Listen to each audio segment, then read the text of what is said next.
Pernahkah kalian melihat benda bergerak lurus tanpa berputar? Itulah yang disebut dengan translasi. Perhatikan bis ini. Dia berjalan lurus ke depan dan berpindah dari satu tempat ke tempat lain. Hal ini juga berlaku dalam geometri loh. Coba lihat bangun datar ini.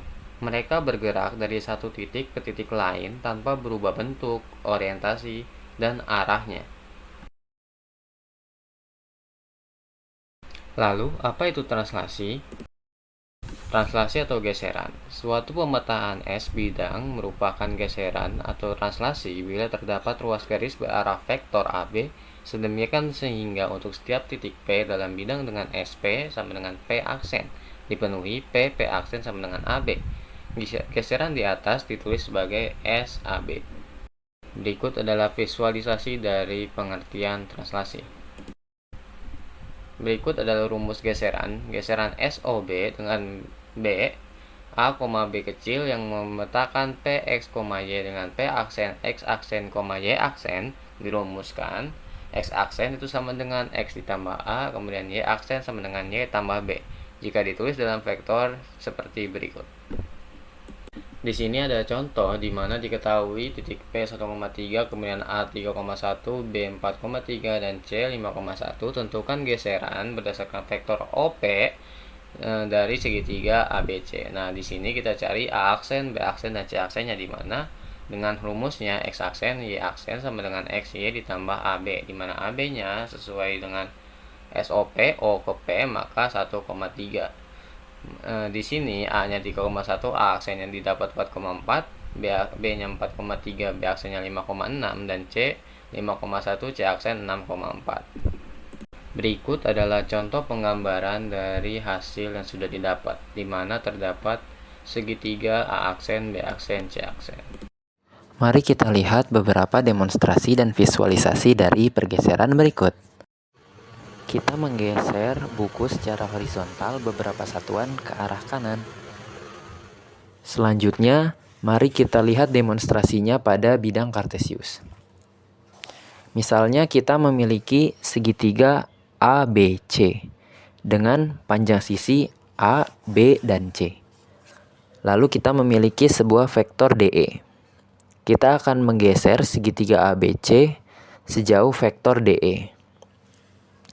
Terlihat bahwa hasil pergeserannya menghasilkan sebuah segitiga baru, yaitu segitiga A aksen, B aksen, C aksen. Ketika kita merubah vektor DE, merubah panjang vektor dan arah vektornya, maka segitiga A aksen, B aksen, C aksen akan bergeser mengikuti vektor DE, baik jarak pergeserannya maupun arah pergeserannya.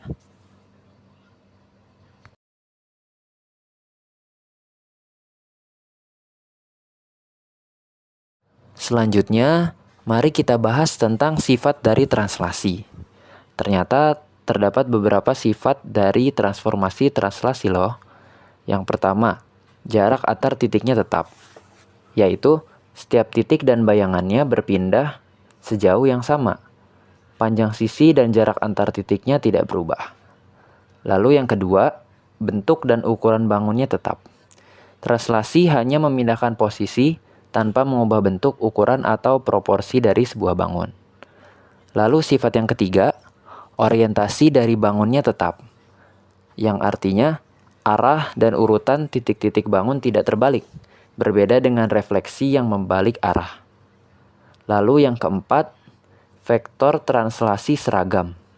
Semua titik bergeser dengan vektor yang sama, yaitu vektor penggesernya, baik arah maupun jaraknya, sehingga posisi baru pasti sejajar dengan posisi awal. Lalu sifat yang terakhir, translasi termasuk ke dalam isometri, karena jarak, bentuk, dan orientasinya tetap sama. Atau translasi disebut isometri karena translasi termasuk transformasi yang menggeser tanpa merubah. Oke, berikut adalah contoh-contoh dari pengaplikasian dari translasi.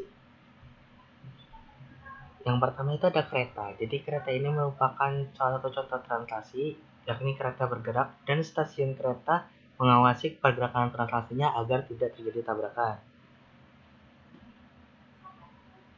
Kemudian ada lift. Jadi lift ini juga termasuk dalam translasi, dan lift ini sudah disesuaikan oleh engineer-nya agar nyaman dipakai oleh kita.